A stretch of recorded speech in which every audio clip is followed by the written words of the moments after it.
it's Dee. And if you're new here today, thank you so much for visiting. Please like and subscribe and press that bell button.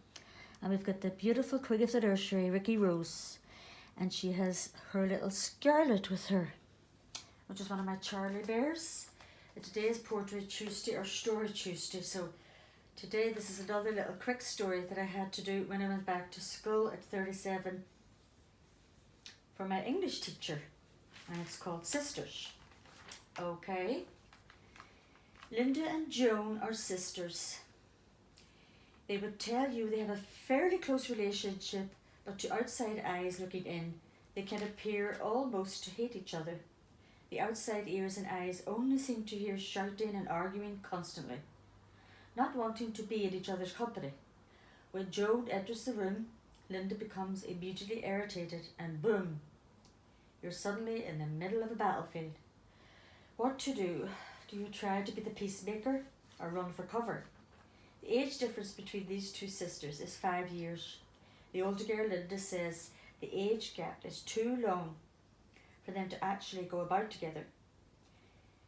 She finds Joan annoying and stupid, but as sisters they're close.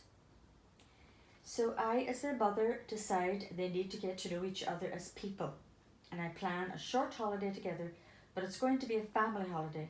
Just them, me and their dad. No separate friends coming along. So off we go to my sister's caravan at the Downings.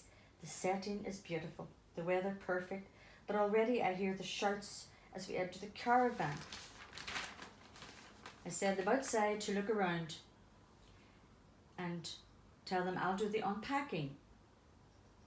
And all they have to do is walk and talk and not fight. I make tea and we all sit down together.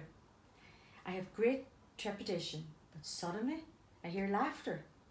I realise Joan and Linda are retelling a story about their little jaunt earlier in the day. Linda is the older girl at almost 20 and Joan 14, and I'd advised them that they must have some things in common, being if they were sisters and of the same blood. I'd said that they should ask each other questions about their likes and dislikes, just like they would with a new friend, and maybe try and find a compromise for things that when annoying them about each other.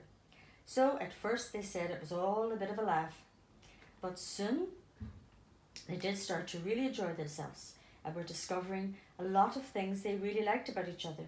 I then suggested that perhaps Joan was torturing Linda so much about being in her company because of the very fact that it seemed to her Linda really didn't want her around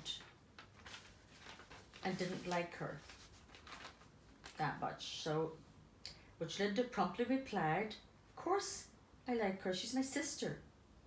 Joan hung her head and almost whispered, "Well, maybe I want you to like me as a friend, like you did today when I was telling you those jokes and stuff." Linda sat back in her seat, having had to lean forward across the table to hear what Joan was saying. "So, that's what this weekend is all about, isn't it? Looking a tad embarrassed and uncomfortable." "Well then," their dad pipes up from the corner, where, by the way, he always seems to be during these heart-to-hearts.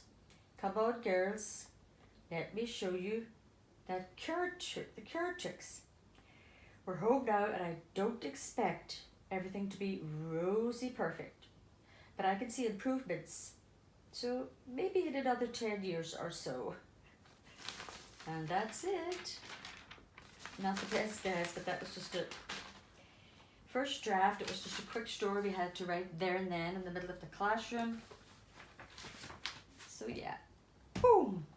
And next week we'll be back to the poetry. I'll have a new poem for you.